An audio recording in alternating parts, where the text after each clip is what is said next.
Свободи сонце більше не зайде, і Україна була й буде. Бо наша воля то є наша кров, повітря нашої сили джерело.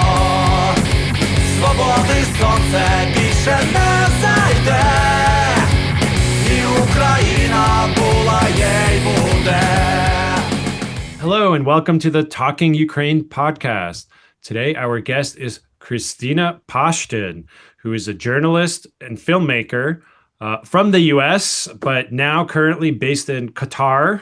Christina Paschyn is an international journalist, academic, and award-winning documentary filmmaker. She has reported for major news outlets around the world, and her work has appeared in publications such as the New York Times, Chatham House, the Christian Science Monitor, and more. She is also a professor of journalism at Northwestern University in Qatar.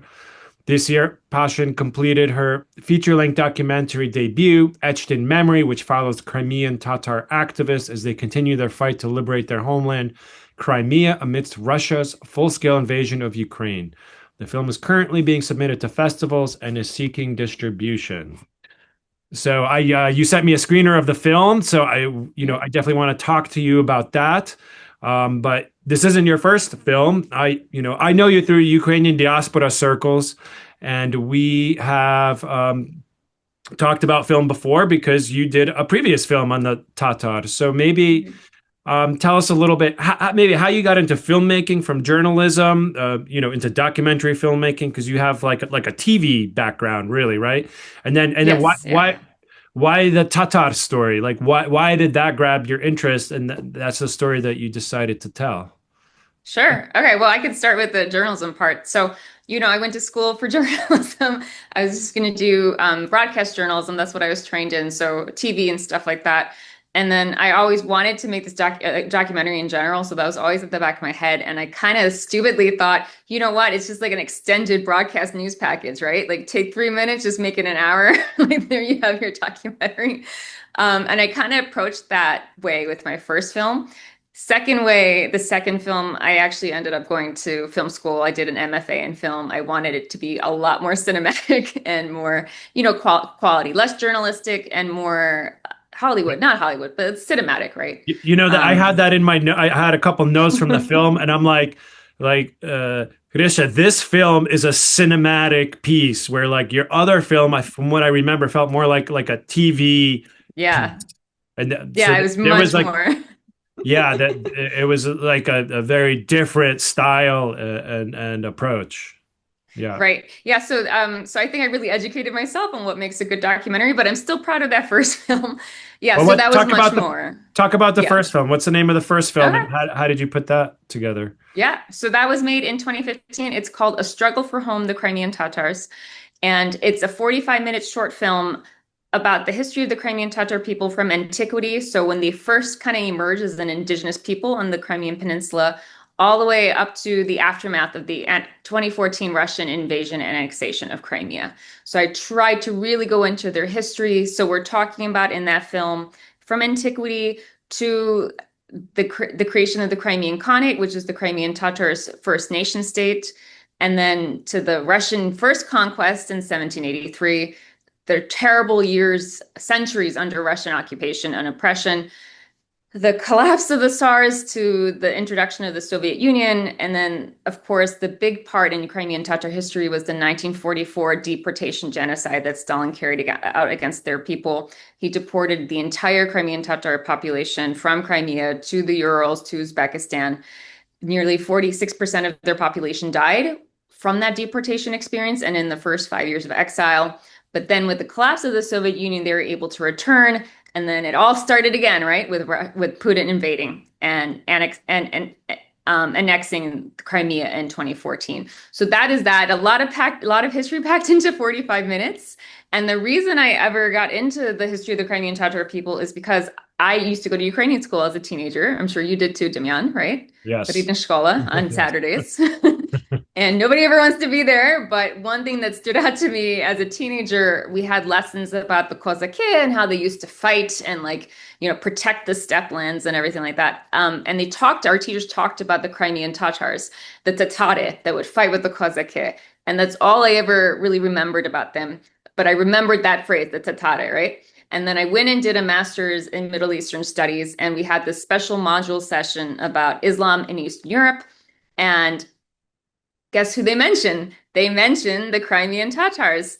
And of course, that's what I decided to study and focus on because I'm Ukrainian and I want to learn more about them. And I was blown away. Like my mind was blown in this module course and in my research about the Tatar because we never learn about them in Ukrainian school. We only learn about them fighting with the Cossack, right? But they have this whole parallel history similar to what Ukrainians went through, but they also went through under Russian occupation, right? Under the Tsars, under the Soviets. The same history of genocide perpetrated by the Russians against their people. And they turned out to be such pro-Ukrainian loyalists and patriots. As soon as the Soviet Union collapsed and Crimea was considered part of Ukraine because of Khrushchev's 1954 transfer, the Crimean Tatars loved that. They loved to be free of Russian, that Russian territory. They loved being free of the Russian Empire. They were so loyal, so pro-Ukraine, despite all the some of the early corruption and economic issues.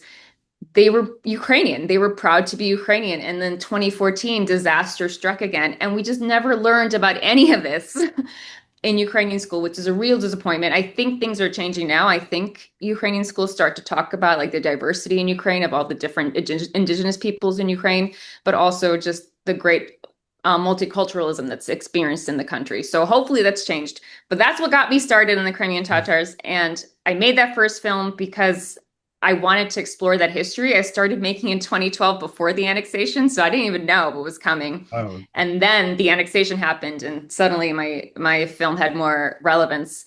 So the first film, my fixer and translator was a woman called Zarema Barieva. After the annexation, she and her family had to flee Crimea. Her husband was a member of the Crimean Tatar Majlis, which is their executive representative body for their people. Russia criminalized the Majlis. He was going to be arrested and imprisoned, so they had to leave Crimea, and they started their own activist organization in Kiev. And so when this new invasion happened in 2022, Zarema and Eskender were deciding whether they needed to flee or would they flee, and nobody wanted to flee. They wanted to stay and support Ukraine and fight for Ukraine. And I wanted to tell their story because here's my fixer translator. She's no longer just a fixer translator. She's her own leader. She's a leader. She's an activist and a good friend. And I wanted to share that story with the world. So that's how I made the second film. okay. So I was wanted to ask you, how did you like come to know these characters and follow them? So you already had a relationship with them from your previous experience in Crimea. Like you've been to Crimea to film the first film. But Yes. after that, did you ever go back there? Like, how did you go about filming? Well, you had a lot of archival footage in the first film, right? Yes. But this In the one, first film as well. Mhm. yeah. Oh yeah. So the first film, I was there in 2012, and then after the annexation, nobody's going in, right? Like they wouldn't let me back in anyway if I wanted to. But also, Ukraine has rules against going into Russian occupied territory, so that wasn't going to happen. I did get previous colleagues who I met in Crimea were able to send footage back to me and do additional interviews for me for that first film. But for the second film, Zarema really helped me get archival footage from one organization called Crimean Solidarity, which has been documenting the ongoing oppression faced by Crimean Tatars by the Russian soldiers and by Russian police state. So that's how the footage you do see in Crimea from my latest film, it's because of the work of these great NGOs that are still risking their lives to share what's going on with the world. Yeah. So it's going back to like the chronology of the Tatars there in Crimea. I mean, they came back from Siberia or wherever they had been deported when Ukraine became independent. And right, like a lot of these people, their grandparents had lived in Crimea, but they had never been there. Some came back to the land they hadn't seen for, many, many decades, and others came there for the first time just hearing stories about it. So then under like independent Ukraine, they experienced I guess being able to like live autonomously, independently, without Mhm. oppression. And then this nightmare started again with Russia, Right. right? So one thing I felt like maybe could have been more explored in the film is like this referendum and like how did this happen? Like how did Russia take over Crimea and then conduct this referendum? And you know, I'm saying that because like I've heard Steve Witkoff say like, oh, but they had a referendum and most of the people there, you know, voted Yeah. to be part of Russia. Why was that referendum not recognized by most of the world? Right. So it's a great reason for you to bring this up. So in the first film, my first film, A Struggle for Home, I do talk about it more than in this current film, but it's a sham referendum, right? So Russia decides to stage this referendum and get all these people allegedly to vote. What's really happening on the ground, and you see video footage of this, is there's soldiers in these voting booths, like in these voting halls with their automatic weapons standing over people. The Crimean Tatars received lots of reports of people saying they were threatened to vote in a certain way. But the Crimean Tatars themselves just refused to participate. They boycotted the referendum because they knew it was going to be rigged. And they knew it was going to be rigged because they lived for decades under Soviet oppression, right? Under the Russian Soviet system before. And they knew how this operates. So they refused to participate. The people who did vote, you know, of course, there are ethnic Russians living in Crimea, the majority of the population, right? So, you know, there's probably a good number, of course, who did vote that way. But there's many people who said they were pressured or threatened if they didn't vote a certain way. And you never hear those stories because it doesn't fit Russia's narrative. In the current film, Etched in Memory, we do have Zarema recounting that when all this was happening, when this fake referendum was being set up, Eskander in particular drafted an appeal for the Crimean Tatar Majlis, stating that the Crimean Tatars still continue to support Ukraine's territorial integrity. So this is part of their boycott to not participate in the referendum and that they wanted to remain with Ukraine. So the Crimean Tatars from the beginning were pro-Ukraine, refusing to participate in this sham referendum. Just in the film, you see, you know, they're speaking Ukrainian, you know, so they're very, you know, it's just striking because they have their own indigenous language, Crimean language, right?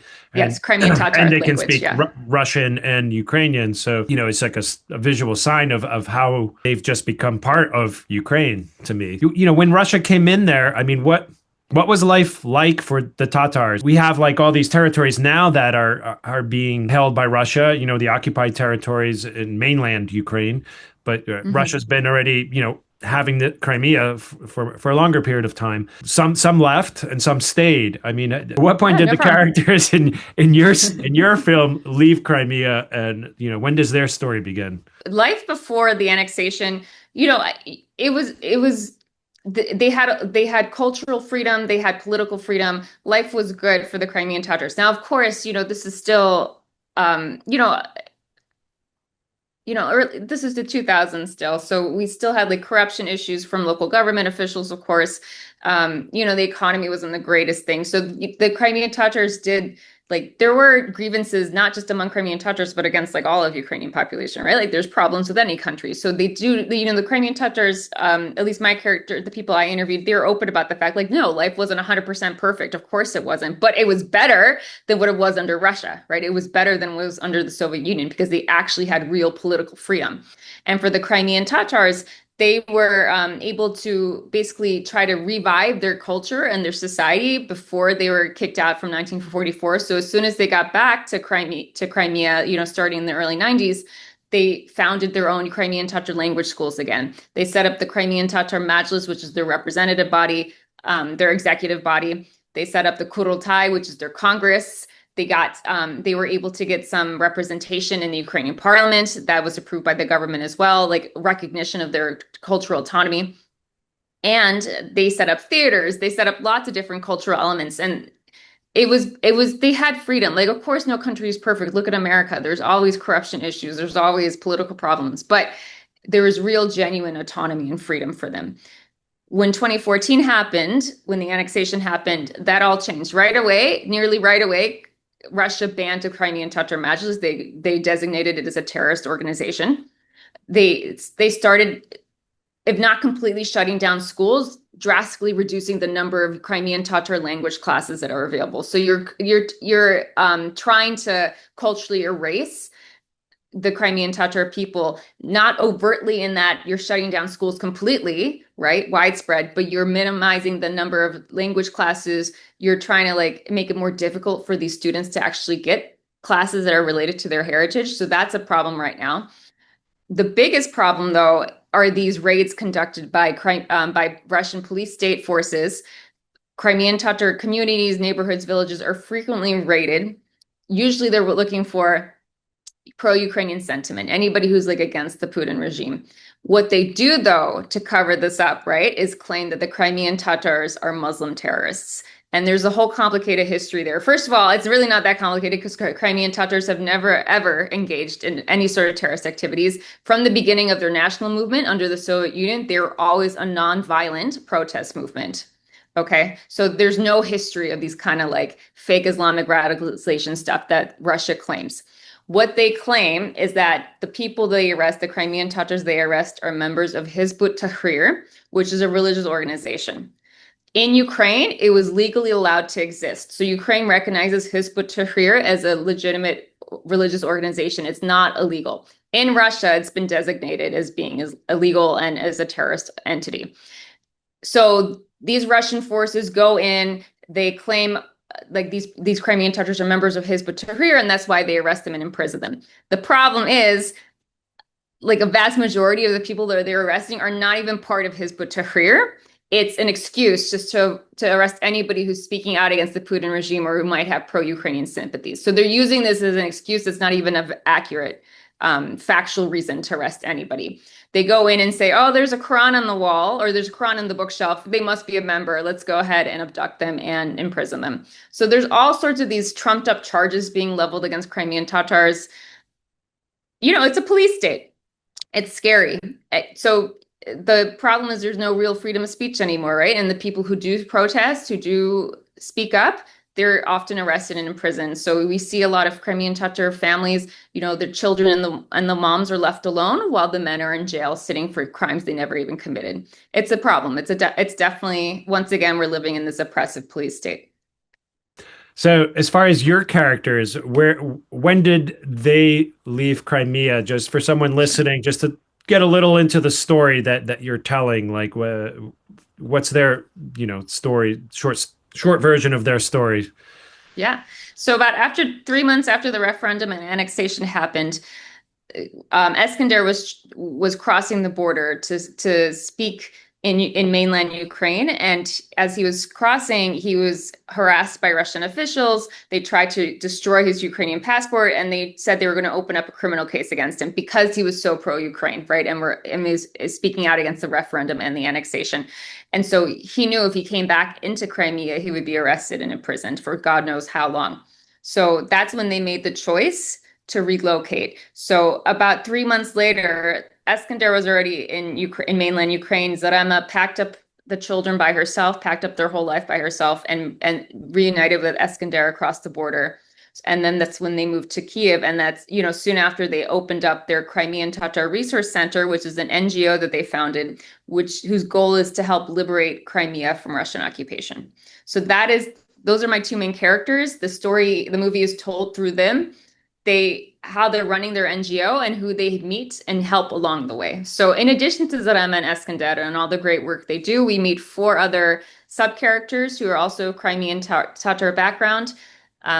Those include Nariman Jalal, who was a political prisoner. He was arrested by Russia after speaking at the Crimea platform in Kiev in 2021.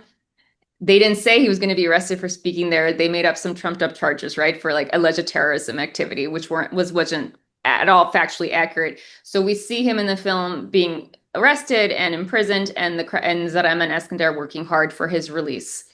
In addition, we also interview Leyla Ibrahimova. She's Crimean Tatar, but she was living in Melitopol at the time of the 2022 invasion. And when Russian forces occupy Melitopol, she's abducted. We can talk about more of her story later, but she's abducted. And because of Zarema and Eskender's efforts, she was eventually freed and safe, and she has to flee to Turkey as a refugee as a result. And then we also meet Rustem Bialov, whose son was killed on the very first day of the 2022 war by a Russian missile strike. and Elena Kadyrova, whose husband, a Crimean Tatar soldier, was killed at the front. So we see Zarema and Eskender and their interactions with these other characters who really, I feel, embody the struggles and the devastation and the tragedies of the current war being perpetrated by Russia against Ukraine. Yeah, and the film is very emotional, and I think like one of its strengths is that you really like sympathize with these people, these characters that you draw in because like you filming them, it just feels like you're part of their world. Like so I'm let me I just want to set my note. I Yeah. wrote a couple notes. I wrote uh really nice cinematic feel, rather than this was like a cinema, like, Journalistic. yeah. I Thank like you. I liked your use of audio to bring the viewer close to the events being talked about. The music also worked really well.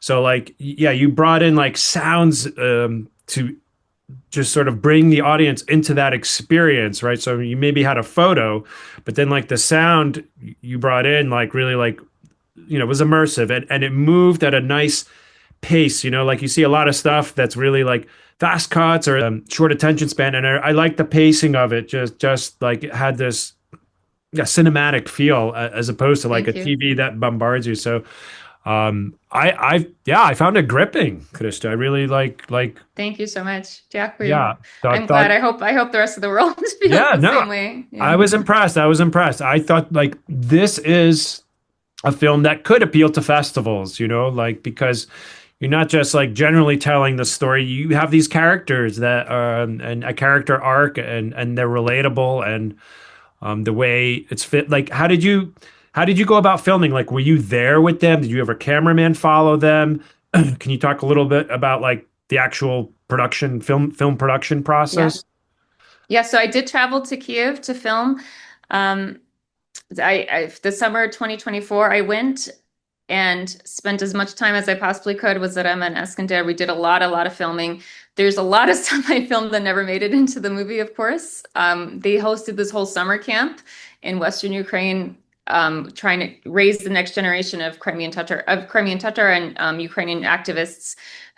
So many beautiful moments that never made it into the film. But I did spend a lot of time with Zarema and Eskender. And then when I had to go back to my day job, right, and like provide for my family and everything like that, I of course I kept in touch with with my cinematographers there. So I would send them detailed instructions of what we needed to film next. So it worked really well.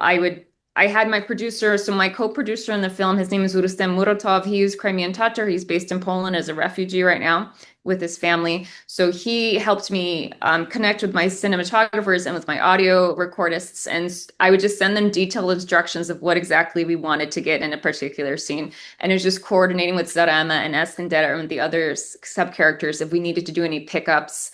If I knew of events coming up that I wanted somebody there to film. So that was what I could do. Unfortunately, I like living in Qatar. I wish it was hard. It was, one thing I don't know. I never, my film instructor stopped telling me to insert myself into the story, which I did not want to do because, I'm diaspora. I'm not living during the war myself. I feel like it's not my place.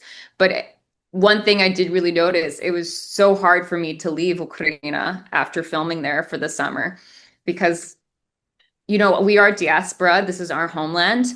In so many respects, I am Ukrainian. And it just felt ridiculous for me to be leaving during a time of war and leaving my friends behind and going back to like a Mm. life of normalcy in Qatar. So that was difficult. I really hope I can show this film in Ukraine. I hope one of the Ukrainian festivals I've submitted to takes it as well, and we can do a tour around Ukraine. I will go back, happily to screen the film and have Zarem and Eskender speak there as well, because it was devastating for me to leave. I just felt so ridiculous leaving Ukraine after that. So I really wish I could be there more, honestly. Yeah, I remember after the filming in Maidan, after going back to sort of like normal life, it was just like weird and hard to relate to people, and yeah, Yeah. it's like you sort of want to stay there and get involved more and participate. Yeah. Yeah, we have other responsibilities, but hopefully you can get the film out there. I might be able to help you a little bit in Ukraine. I have some contacts there. Oh, that'd be Um, great. Thank you. Yeah. I Maybe. submitted to DocuDays, and there's like two other festivals in Ukraine I've submitted to, so we'll see. We'll see. And then anything Yeah. else, Yeah. Yeah. No, I think it's a film ripe for that sort of environment. Ideally, I think Western environment, a Western audience. I Yeah. mean, It is made more for a Western audience, right? For America and for Europe. So we'll see how that goes as well. Yeah, it's hard. It's hard to know. The film industry is so complicated these days. So many, I know festivals are getting thousands and thousands of submissions, and unfortunately, people are dealing with Ukraine fatigue as well, which is ridiculous in my mind, but that's the reality for a lot of people who aren't like experiencing the war firsthand. So, and then, I wonder about Ukrainian festivals too, because like maybe they don't want to always have films about the war. Maybe they want to focus on other things. So we'll see. We'll see how the film does. Hopefully, it does get a home somewhere. yeah. It's a tough market. Things are oversaturated with content, and it's tough to stand out, even when you have a good product and a good story to tell, and it's well told. But you just gotta try your best. Yeah. But it helps to find a personal connection to someone, Yeah. um, and put out the feelers and try to get out of the big pile of submissions and into this is like what we need to do. This is if we have time to look, Yeah, pile exactly. versus I, like, I oh, want to this is say, on our. Damian, though. Yeah. Yeah, I want to say, Damian, though, like your films like inspired me. Orange Chronicles and then Freedom or Death. Like, you were one of the first Ukrainians I knew who was in filmmaking. So you definitely inspired me when I made my first film to like just go out and try and do it. So, No. I hope you go back into it one day too. I hope you start making films again about Ukraine, about whatever. Because I don't. It's inspiring. We need more Ukrainians telling these stories too.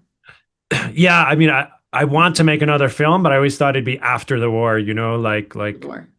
yeah, because there's so much films about the war and war films and or various stories are in there, but more like the rebuilding afterwards, something hopeful. Yeah. So Well, my dream, because now this is like a sequel, right? So I had Struggle for Home. Now I have Etched in Memory.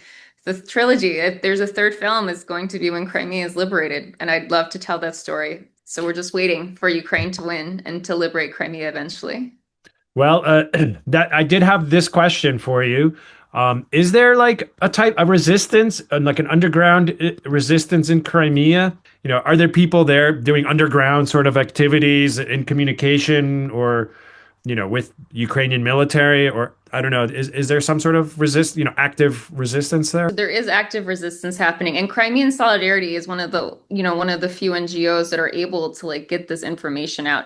The Crimean Tatar TV channel ATR Atara is also so they're based in Kiev, but they still have their contacts, of course, so they're able to get information out and to report on these issues. So there is like you could see like in the archival footage, Crimean Tatars are willing to protest still, right? They're willing to be imprisoned, and they are often imprisoned by Russia for this. In 2016, right after my film came out, I did write an op-ed for the New York Times talking about some of the activities like Crimean Tatar resistance leaders were doing, which included like blowing up supply chains to make sure that Russia wasn't like stealing water still for Crimea from Ukrainian mainland, etc. So it seems like this is a continuation of that, which is great. Again, just to be clear, they're not targeting civilians, of course, though.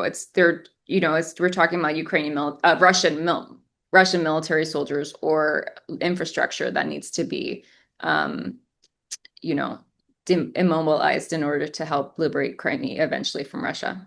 When Russia first conquered and occupied Crimea in 1783, that's exactly what the Russians did back then. They would ostracize and alienate and harass and attack the Crimean Tatars in Crimea. This is when still the Crimean Tatars were the majority population of Crimea. And the oppression and the harassment and the violence got so bad that so many Crimean Tatars fled to Turkey during the Ottoman Empire. So they would leave Crimea because what other choice did they have? Like stay and be killed or be discriminated against, for how indefinitely. So, and then when the Crimean Tatars were like being forced to flee, Russia would move in their people, right? They would colonize the Crimea with Russian or Slavic people instead. And that's not changing, is it? So the article you sent me that talks about this it's the same thing happening now, not only in Crimea, but also down in the other occupied territories like Melitopol and Mariupol, etc. They're bringing in Russians or Russian allies to come and occupy the land. So history is cyclical. This keeps happening under the Russian Empire, the Soviet Empire, and now again under the Putin Empire. So it's ridiculous, but that's their game. That's their modus of operation, right? They bring in their people. They force the actual natives and the indigenous people to flee, and then they move in their people to take control of the land. Yeah, it's crazy how this has been going on for generations. I mean, both to Ukrainians, to Tatars, that the Russian agenda and the modus Yeah. operandi, has been to like try to eliminate these people. And like it always frustrates me. Like when they talk about Crimea, oh, it's always been Russian. It's been Russian for like over 100 years, or so, they're using this history to sort of justify their claim on this piece of land, right?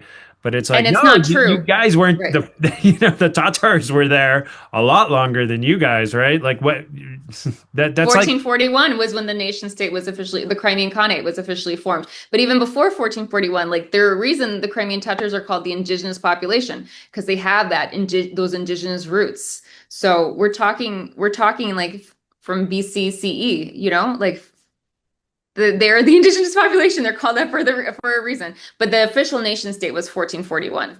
Again, way before Russia ever conquered it. yeah, and then because Russia's claim it's all Russian territory. I don't know, No. this empire mentality. It's Well, they had a good article about this in the New York Times. The New York Times did that whole long form piece about what the Ukraine peace process negotiations look like from the Trump administration perspective, right?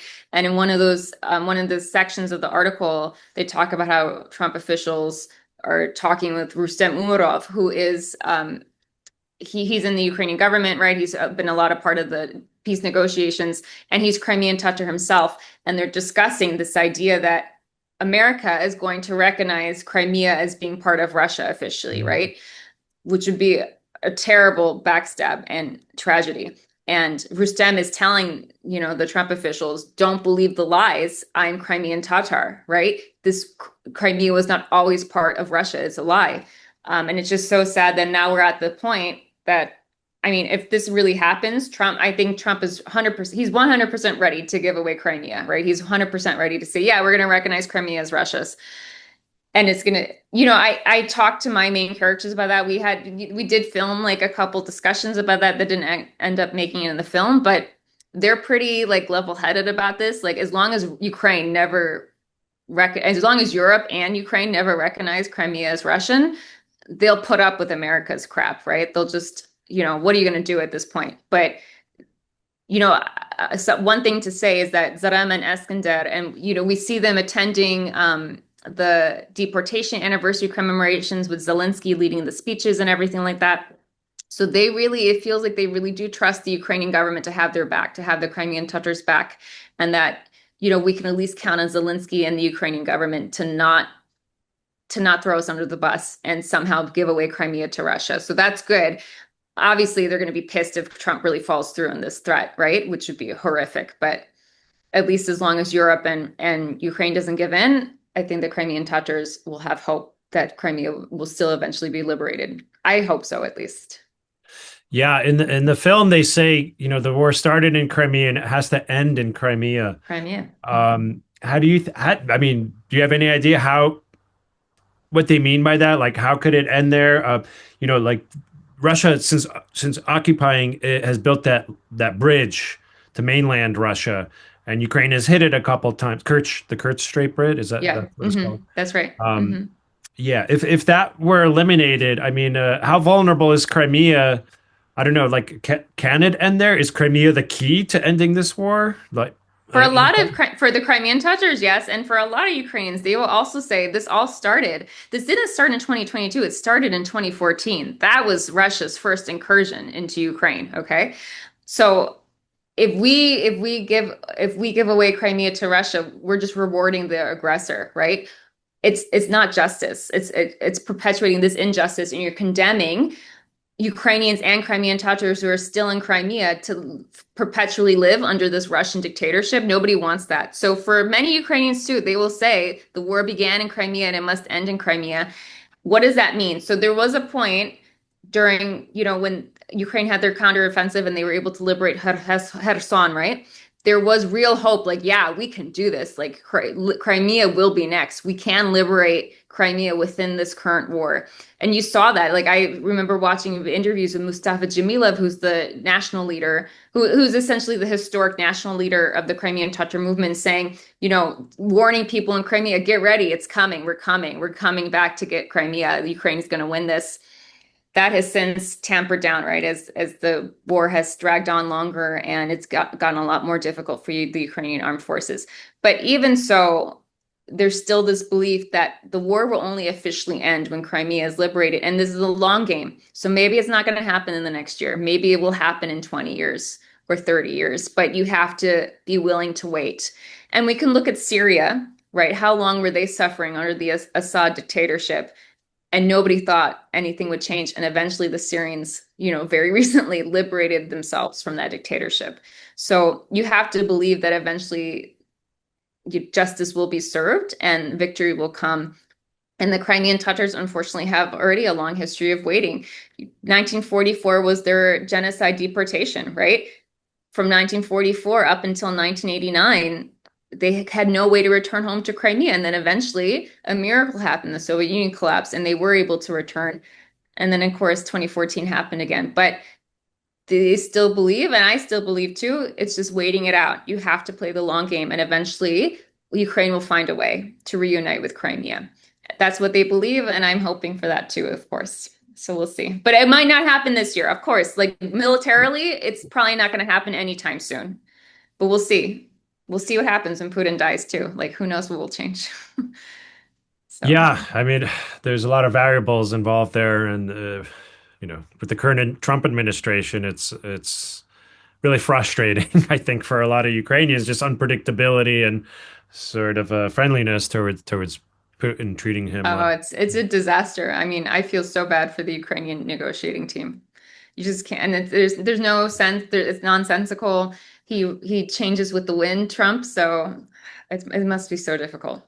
But yeah, this is what America voted for, right? So yeah. Well, what's the view in Qatar on all this? Like, I mean, I don't know much about Qatar, but like, what's the perspective from there? How do they see it? Because the Russian propaganda has been so successful in distorting the truth and skewing things where they're like, people support Russia. Like, what, I don't know, do people care about it there? Is it on the radar? It is. It's more nuanced. So there's a large Ukrainian population here. We have a lot Ukrainian diaspora population, and the embassy is very active. They invited Jamala. So Jamala is the Eurovision Song Contest winner for Ukraine in 2016. She's Crimean Tatar. She came and performed here. It was a great turnout. And she sang her 1944 song. It's called 1944. That was what won her Eurovision, and she sang it here, and it was a great event and great evening. So the Ukrainian embassy is very active, but in general, so Qatar is, officially everybody's neutral, right? Like the Gulf states are kind of like playing the diplomatic middle game, like positive neutrality. But of all the Gulf states, Qatar is probably the most pro-Ukraine. So they hosted Zelensky not long after the war started. He spoke at the Doha Forum, I believe. So they gave him a platform to speak his truth. They do a lot of negotiation work, mediation efforts between Ukraine and Russia, helping to free abducted Ukrainian children from Russian territory and also to help with the prisoner exchanges. So Qatar has been very influential in terms of the mediation process. They give a lot of humanitarian aid to Ukraine as well. They have in the past. So out of all the Gulf states, it seems like Qatar is definitely most pro-Ukraine. And that's partly because under Biden and even still under Trump, they consider Qatar as like as a key ally, a non-NATO key ally. And with that, you kind of go along with U.S. policy, which still officially is being pro-Ukraine in this war. So, and in general, I think Qatar understands issues of having to deal with people trying to violate your sovereignty. So in Qatar, we had the 2017 diplomatic blockade against us. that was led by Saudi Arabia and UAE. You know, what they really wanted, the UAE and Saudi wanted was like regime change in Qatar. So like Qatar's not unique, it is not like new to this idea of like an aggressive neighbor trying to take over your country kind of thing. So in that sense, it seems like they have great respect for Ukraine and this idea of territorial sovereignty. So, you know, people are interested. Everybody, all the students I speak to, they are sympathetic, they're empathetic, they seem like they're very pro-Ukraine. I have a Ukrainian student here who's studying. We talk, she's from Zaporizhia. We talk a lot about what her family's experiencing, who are still back in Zaporizhia. I have Kazakhstani students as well. And, you know, everybody's pro-Ukraine here. Other conflicts get more attention here, of course. So the Gaza war, you know, this past Gaza war, that is really what takes up a lot of attention, justifiably. We're in the Middle East. We have a huge Palestinian population here. Of course, that's going to be that's going to be the key issue on everybody's mind. But that doesn't mean they're not paying attention to Ukraine as well. So yeah, it's just, but officially, I think Qatar is like is neutrality. All the Gulf states are doing positive neutrality because they have to also, unfortunately, balance their economic interests in oil and gas, and who's part of OPEC is Russia, right? So there's all these kind of variables. Yeah. Yeah. Well, going back to your film, I mean, like, you know, I know when you put this films together, you sort of have this idea of like, it'd be great if this and this happened and people reacted like this. Like, what is your, you know, dream hope for the film? Like, what is your dream life? My dream. For that you're the life of this film. Like, what would you hope to see happen with it? I would like a greater recognition, definitely in American society, that, oh, okay, Crimea has not always been Russian, right? It's not meant to be part of Russia. You know, you have those fantasies, like maybe somebody in the Trump administration will watch it and be like, oh yeah, we should not be pushing for recognition of Crimea as Russia. But those are pipe dreams, of course. But at least an understanding of what's at stake, because this is the second invasion the Crimean Tatars specifically have had to face, right? They had 2014, now it's 2022. They lost their homes in 2014. Now that's happening all over again in 2022. They really have the most I think they have the most to lose within this entire conflict. So and whatever decisions are going to be made about Crimea, and that's what's not happening right now, especially on the American side, whatever decisions are going to be happening about Crimea, they need to incorporate what the Crimean Tatars actually want as the indigenous population, right? As the ones who are being oppressed under this Russian dictatorship. So their voices must be taken into consideration. Will it make a difference? Unfortunately, nothing ever does, right? The politicians do what they want, especially in terms of American dominance. But I'm just hoping it gives people pause, at least, to recognize, wait a minute, what kind of deal are we making with the devil if we do recognize Crimea as Russia's? Because you're condemning an entire population to this dictatorship. And for what? After they've experienced a genocide in 1944 under Russia's hands, like what more suffering can we inflict on these people? So that's my dream. I would love it to go to festivals. I'd love it to get a broadcast distribution somehow, maybe on a streamer or, you know, a news channel would be great. Definitely want to get it up onto Amazon at some point, just like with my other film. But I just want to educate people because people don't know. And one of the things, so I'm gonna go on a tangent here. So when I made my first film, Danyan, I was like looking for funders and stuff, and I was pitching the film to somebody, and right away they're like, "Oh, I don't want to deal with Muslim terrorists." And this is way before like we even talked about any of these issues, right? And that's another thing. Like, there's still so much ignorance about Muslim people among what in the West, especially about America. Like, anybody who's Muslim must be a terrorist, and like you're just ignoring Crimean Tatar history. The Crimean Tatars are such an amazing people. They have there's like a whole history there, and they're so gender egalitarian. They're very liberal and secular, you know, I mean, liberal, relatively speaking, not like American Democrat liberal, but they're secular liberal people, gender egalitarian. There's a history of nonviolence, like their entire national movement so under the Soviet Union was all about nonviolence protest work. So to have ignorant people in America be like, oh, they're Muslim, they must be terrorists. I hope that's still not happening. I'm sure it is, though, because like People are not educated, unfortunately. Well, that was sort of like my next comment. It's like, as much as like I also had this hope that, that the Obama administration at that time, but now the Trump administration, I mean, things have gotten worse in the sense that it's hard to change someone's mind about something. Like once they've sort of like decided, Yeah.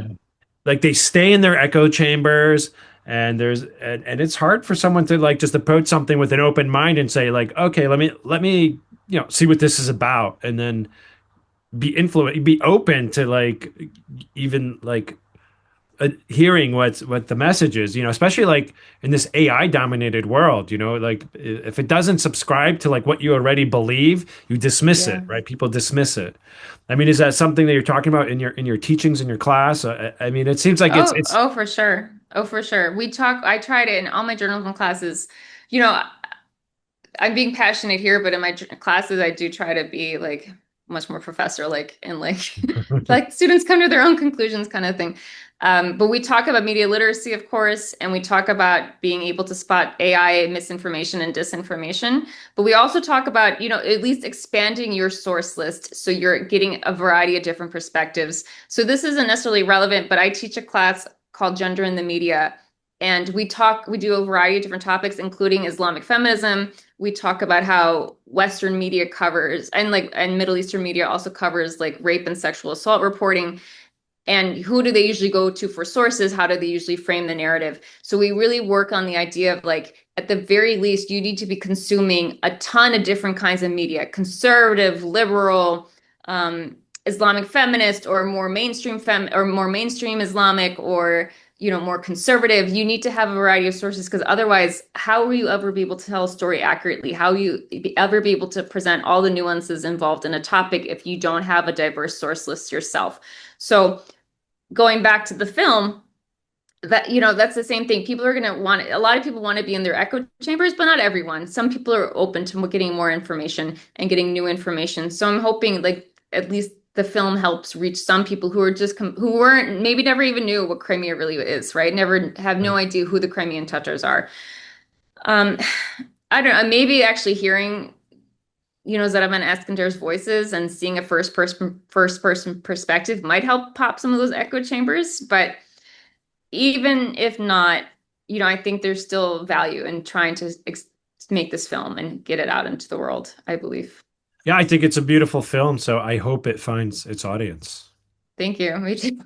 Me too. That's the next. I don't want to disappoint my characters. They trusted me with their stories, and want the story out there into the world. That's what's most important to me, because otherwise decisions are going to be made and no one's going to even know that Crimean Tatars exist, and it's really disappointing.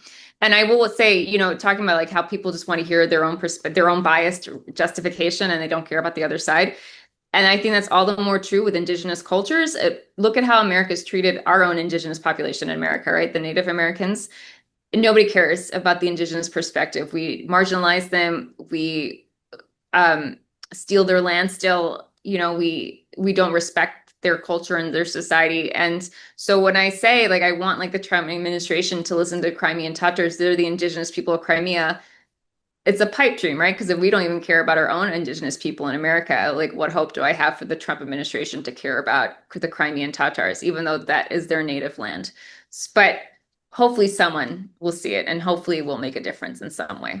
Want the story out there into the world. That's what's most important to me, because otherwise decisions are going to be made and no one's going to even know that Crimean Tatars exist, and it's really disappointing.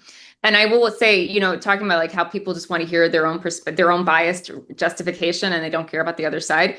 And I think that's all the more true with indigenous cultures. Look at how America's treated our own indigenous population in America, right? The Native Americans.